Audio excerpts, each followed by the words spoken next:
കറുപ്പം വെളുപ്പിൻ്റെ പുതിയ എപ്പിസോഡിലേക്ക് സ്വാഗതം.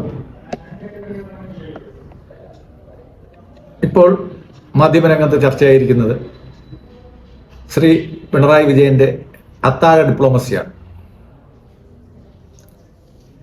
കേരളത്തിൽ നിന്നുള്ള രണ്ട് രാഷ്ട്രീയ നേതാക്കൾ ബംഗാളിലും ഗോവയിലും ഗവർണർമാരായി അപ്പോയിന്റ് ചെയ്യപ്പെട്ട വിവരം എല്ലാവർക്കും അറിയാം.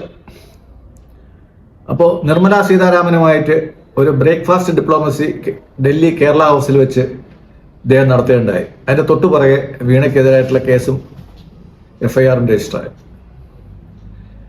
അതൊന്നും മറികടക്കാനാണ് തിരുവനന്തപുരത്ത് വെച്ചിട്ട് ഗോവ ഗവർണർ ശ്രീ PS ശ്രീധരൻപിള്ള സാറിനെയും വെസ്റ്റ് ബംഗാൾ ഗവർണർ ശ്രീ ആനന്ദബോസ് സാറിനെയും കേരള ഗവർണർ ശ്രീ നിർലേക്കറയും ചേർത്ത് ഒരു ഡിന്നർ നടത്താമെന്ന് ശ്രീ പിണറായി വിജയൻ ആഗ്രഹിച്ചത്.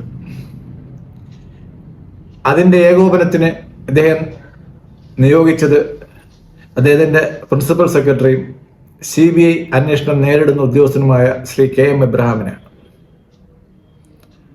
എന്തായാലും 3 പേരും ക്ഷണം നിരസിക്കുകയും അത്താഴ പട്ടിണിയിലുമായി.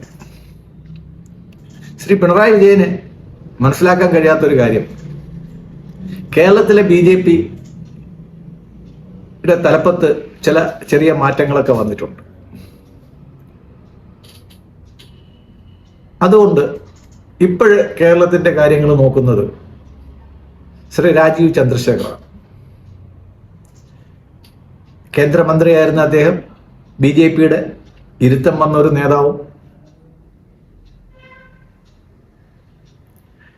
പാർട്ടിയിലെ ഹെറാർക്കിയെ പറ്റി വളരെ നല്ല ധാരണയുള്ള ഒരാളുമാണ്.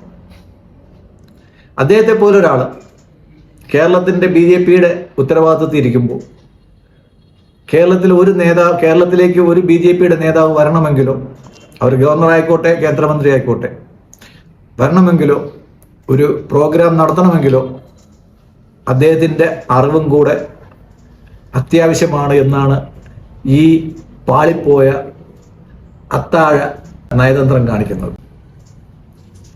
ശ്രീ K സുരേന്ദ്രൻ കേരളത്തിലെ മുഖ്യ റോളിലുണ്ടായിരുന്നപ്പോൾ, പ്രസിഡന്റ് ആയിരുന്നപ്പോഴത്തേക്ക് പല കാര്യങ്ങളും പിണറായി വിജയന് ചെയ്യാൻ കഴിഞ്ഞിട്ടുണ്ടായിരുന്നിരിക്കാം. ഞാനതിൻ്റെ നയതന്ത്രമായ കാര്യങ്ങളിലോട്ടൊന്നും ഞാൻ കടക്കുന്നില്ല, അതൊക്കെ നിങ്ങൾക്ക് എല്ലാവർക്കും അറിവുള്ളതാണ്. പക്ഷേ ഇപ്പോൾ നേതൃത്വം മാറി,